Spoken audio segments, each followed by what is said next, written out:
দর্শক, এই পর্যায়ে আমরা মাদারীপুরের পরিস্থিতি জানবো। মাদারীপুরের পরিস্থিতি জানাতে টেলিফোনে যোগ দিচ্ছেন সহকর্মী খলিল মিয়া। খলিল, আমরা একটু জানতে চাচ্ছি যে মাদারীপুরে পুলিশ সুপারের কার্যালয়ের সামনে সংঘর্ষের খবর পাওয়া গেছে, এখন কি পরিস্থিতি বিরাজ করছে?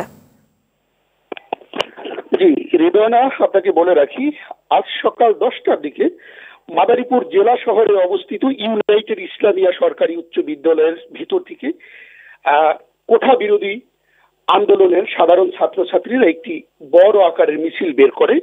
এই মিছিলটি জেলা পুলিশ সুপারের বাসভবনের সামনে আসে এবং সেখানেই কিন্তু আমরা জানতে পেরেছি ছাত্রলীগ এবং সেই সাথে পুলিশ ত্রিমুখী কিন্তু একটি সংঘর্ষ বেঁধে দেয় এবং প্রায় ঘন্টা ব্যাপী সংঘর্ষ চলার পরে পুলিশ কিন্তু সেটাকে নিয়ন্ত্রণ করার জন্য রাবার বুলেট টিয়ার সেল নিক্ষেপ করেছেন। এবং আমরা যতটুকু জানতে পারছি, আমি কথা বলছিলাম জেলার পুলিশ সুপারের সাথে, মোহাম্মদ মশিউর রহমানের সাথে, তিনি কিন্তু আমাকে নিশ্চিত করেছেন যে এই সংঘাতে কিন্তু তাদের একটি কাভার ভ্যান ভাঙচুর করা হয়েছে।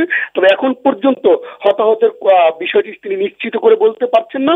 তবে এখন পরিস্থিতি অনেকটা স্বাভাবিক রয়েছে। তবে আপনাকে আরেকটু তথ্য দিয়ে রাখি যে জেলার ফায়ার সার্ভিসের তথ্য মতে দুজন শিক্ষার্থী যারা কোঠা বিরোধী আন্দোলনে অংশ নিয়েছিলেন তারা মানে যখন ধাওয়া পাল্টা দেওয়া শুরু হয়ে যায় তখন তারা এক পর্যায়ে তারা মাদারীপুর লেক আছে, সেই লেকে কিন্তু ঝাঁপ দেয়। এখন পর্যন্ত তারা নিখোঁজ রয়েছে, মানে স্থানীয়রা এরকমটি বলছেন এবং ফায়ার সার্ভিস সেই ভিত্তিতেই কিন্তু এখনো সেই তাদেরকে খোঁজ করছেন। তবে এখন পর্যন্ত নিশ্চিত করে বলা যাচ্ছে না। তবে এখন মাদারীপুরের পরিস্থিতি থমথমে অবস্থা বিরাজ করছে।